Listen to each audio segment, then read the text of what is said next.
পাটলিগঞ্জের পুতুল খেলা এই নামটা মুখস্থ করতেই আমার 10 মিনিট সময় লেগেছে। হ্যাঁ, সিরিয়াসলি বলছি। তার কারণ হচ্ছে এই সিনেমাটার সম্পর্কিত কোনো রকম ইনফরমেশন আমার কাছে ছিল না। আমি যে ট্রেলারও দেখিনি। হ্যাঁ, এবং এই যখনই পাটলিগঞ্জের পুতুল খেলা বারবার নামটা শুনছি, আমি গুলিয়ে ফেলছি পাটলিগঞ্জের পুতুল খেলা না পাটলিগঞ্জের পুতুল মেলা। হ্যাঁ, তো এটার মধ্যে একটু কনফিউশন হচ্ছে, সেটা মানে আমার হয়ে যাচ্ছে। মানে আমি এটার কোনো রকম এক্সপেকটেশন ছাড়া এই সিনেমা হলে গিয়ে সিনেমাটা দেখি, এবং আমি এই সিনেমাটা দেখার আগে ট্রেলারটা পর্যন্ত দেখিনি।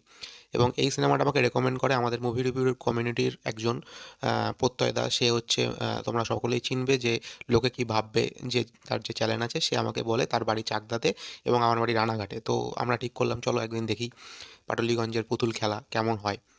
তো সিনেমাটা মানে প্রথমে যদি আমি আমার এক্সপিরিয়েন্সের কথা বলি, যে আমি মানে এতটাই মানে লেজি যদি বলা হয়, মানে আমি সিনেমা হলে ঢুকেছি 5 মিনিট পরে। সেটা আমার অত্যন্ত নিজের ভুলের জন্যই হয়েছে। আমাদের ট্রেনটা লেট করেছে। মানে আমি ভেবেছি যে ট্রেনটা হয়তো রাইট টাইমে ঢুকিয়ে দেবে। আমার হয়তো আগের ট্রেনে গেলে হয়তো আমি হয়তো 5 মিনিট আগেই ঢুকতে পারতাম সিনেমা হলে। সেটা আমার নিজস্ব ভুল।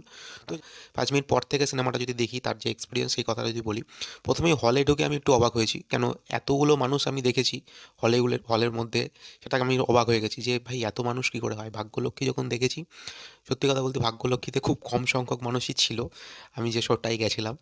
তো এখানে পাটুলিগঞ্জের পুতুল খেলা, তো এখানে এর প্রথম শোতে এত মানুষ দেখবো আমি ভাবতে পারিনি, মানে এই আজকের শোটায়। তো সেটা দেখে আমার বেশ ভালো লেগেছে যে বাংলা ছবি তো কীরকম, মানে এতটা ভালো কী আছে, এমন কী আছে যে এটার জন্য। কারণ আমার তো ট্রেলারটা আমি দেখিনি, এটা কী টাইপের গল্প হতে চলেছে জানি না। তবে ওই যেটুকু আভাস পাচ্ছিলাম, এটা খুব কমেডি চরিত্র, কমেডি টাইপের হবে। তো যাই হোক, এবার যদি বলি কেমন লাগলো, এই সিনেমার ডিরেকশন করেছে শুভঙ্কর চট্টোপাধ্যায়, যিনি দাদাগিরি, মিরাক্কেল এর মতো জনপ্রিয় কাজগুলো করেন। তো তিনি প্রায় অনেক বছর পরে তার একটা কাজ আমি দেখেছিলাম লাস্ট, যেটি লাস্ট করেছিল সেটা হচ্ছে হাঁদাভোঁদা। হাঁদাভোঁদার পরে তিনি এই কাজটা করছেন, এবং এটাও কমেডি জোনেরই ছবি। তো এখানেও পুরোপুরি মানে মিরাক্কেলের মতোই কাস্টিং যখন আমি দেখলাম, এখানে মিরাক্কেলের মতোই কাস্টিং। মানে মীর আফসার আলী আছে, মীর দা আমাদের সকলের প্রিয়, পরাণ বন্দ্যোপাধ্যায় আছে, রনিদার আছে, রজতাভ দত্ত যার কথা বলছি, এবং দীপঙ্কর দা আছে, এবং আরও অনেকে রয়েছে। এবং লিড ক্যারেক্টার যারা রয়েছে সেটা হচ্ছে দিতিপ্রিয়া এবং হচ্ছে সোহম মজুমদার। এরা দুজন লিড ক্যারেক্টার। প্রত্যেকের অভিনয় এখানে কিন্তু ভালো। এটা কমেডি জনরার যেহেতু ছবি, এবং এরা কিন্তু খুব দক্ষ একজন অভিনেতা প্রত্যেকেই। মানে রজতাভ দত্ত খুব দক্ষ অভিনেতা, পরাণ বন্দ্যোপাধ্যায় খুব দক্ষ অভিনেতা, এবং দিতিপ্রিয়া মুখার্জি, তার অ্যাক্টিং আমি এর আগে দেখিনি। তবে সে ফেমাস হয়েছে রানী রাসমণি থেকে, সেটা আমি জানি। তার কারণ সেইটা খুব জনপ্রিয় একটা সিরিয়াল হতো, কিন্তু আমি দেখতাম না। তো তার অ্যাক্টিং আমি এর আগে খুব একটা দেখিনি। তবে এই সিনেমায় তাকে খুব ভালো লাগে, তাকে দেখতে এই সিনেমায় খুব ভালো লাগে। তাকে যথেষ্ট সে ভালো অ্যাক্টিং করে।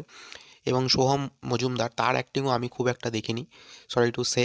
তার একটা ক্লিপ আমি দেখেছিলাম, মানে ফেসবুকে খুব ভাইরাল, যেটা হচ্ছে ওই মধুমিতা দির সাথে, যে আম, মাংসটা একটু তাহলে নরম করে করো। হ্যাঁ, এই জাস্ট এইটুকুই দেখেছিলাম। তো এখানে সোহম মজুমদারের মানে সেও কিন্তু খুব ভালো একজন মানে অভিনেতা। তার যেমন রোম্যান্টিক কথাগুলো যেভাবে ফুটে উঠছে, কমেডি সেন্স ফুটে উঠছে, এবং পরাণ বন্দ্যোপাধ্যায় তার কমেডি সেন্স ফুটে উঠছে, রজতাভ দত্ত থেকে খুব ভালো কাজ করেছে। তবে রজতাভ দত্তর যেই জায়গাটা আমার খারাপ লেগেছে, সেইটা হচ্ছে কিছু জায়গা, কিছু পোর্শন দিতিপ্রিয়ার সাথে রয়েছে। আমি জানি না এই সিনেমাটা 18+ কিনা, বা এরকম কোনো বিধিনিষেধ আছে কিনা সিনেমাটার ক্ষেত্রে। তবে কিছু সিন তো আছেই, যেটা হয়তো তুমি তোমার বাচ্চাদের নিয়ে গিয়ে দেখতে গিয়ে তুমি হয়তো অকওয়ার্ড ফিল করবে, যে এটা আমি বাচ্চাদের দেখাচ্ছি। পুরোটা হয়তো কমেডি, পুরোটাই কমেডি, কিন্তু তুমি হয়তো বাচ্চাদের নিয়ে গেলে, দেখতে গেলে তুমি হয়তো একটু অকওয়ার্ড ফিল করবে। সেই জায়গাটা মানে রনিদার ক্ষেত্রেই রয়েছে। রনিদা যে কাজটা করেছে, বা রজত দত্ত যে পার্টটা করেছে, তার যে চরিত্রটা তিনি ফুটিয়ে তুলেছেন, তিনি দিদিপ্রিয়ার সাথে একটা সিন আছে, সেই জায়গাটায় কিছুটা অত্যাধিক মনে হয়েছে আমার কমেডির ক্ষেত্রে, কিছুটা অত্যাধিক, কিছুটা মনে হচ্ছে ক্রিঞ্চ লেগেছে। হ্যাঁ, কিছু কিছু জায়গায় তো কমেডির ক্ষেত্রে ক্রিঞ্চও লেগেছে। তো এই জায়গাটা আবার শেষে গিয়ে সিনেমাটাকে খুব জমজমাট করে দেয়, খুব হাসিয়ে দেয়, যে জায়গাটায় হাসতে গিয়ে আমারই নিজেরই চোখের জল বেরিয়ে গেছে, এতটাই হেসেছি। তো ওই পোর্শনটুকু, জাস্ট ওই পোর্শনটুকু আমার মনে হয়েছে যে একটু নোংরা, একটু ক্রিঞ্চ। তো আমি জানি না সিনেমাটার ক্ষেত্রে সেরকম বিধিনিষেধ আছে কিনা, যে বাচ্চাদের নিয়ে আসা যাবে না বা কিছু।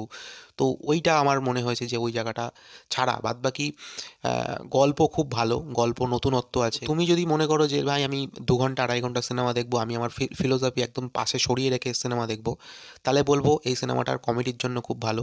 হ্যাঁ, এখানে পলিটিক্যাল যোগপত্রও রয়েছে, সেক্ষেত্রেও খুব ভালো, সেটাও কোনো একটা খারাপ লাগে না, পলিটিক্যাল যোগগুলোও নেওয়া যায়। কিন্তু তুমি যদি ওই ফিলোসফি একটু সরিয়ে রাখো, যে না আমি শুধু হাসতে এসেছি, মজা করতে এসেছি, সিনেমা এন্টারটেনমেন্ট পারপাস, তাহলে তো এই সিনেমাটা কমেডি ওয়াইজ খুব ভালো ওয়ার্ক করে। কমেডি তো খুব যে এতকুতো দিয়ে সিনেমা মানে এতকুতো দিয়ে যে করবে সেরকমও ব্যাপার না, মানে বেশ মজার, মানে তুমি নিজেই অটোমেটিকই হাসবে তাদের পারফরমেন্স দেখে। তো প্রত্যেকের পারফরমেন্স খুব ভালো। তো এই ছিল আজকের রিভিউ। ভালো লাগলে চ্যানেলটাকে লাইক করে দিও, শেয়ার করে দিও, সাবস্ক্রাইব করে দিও। Thank you.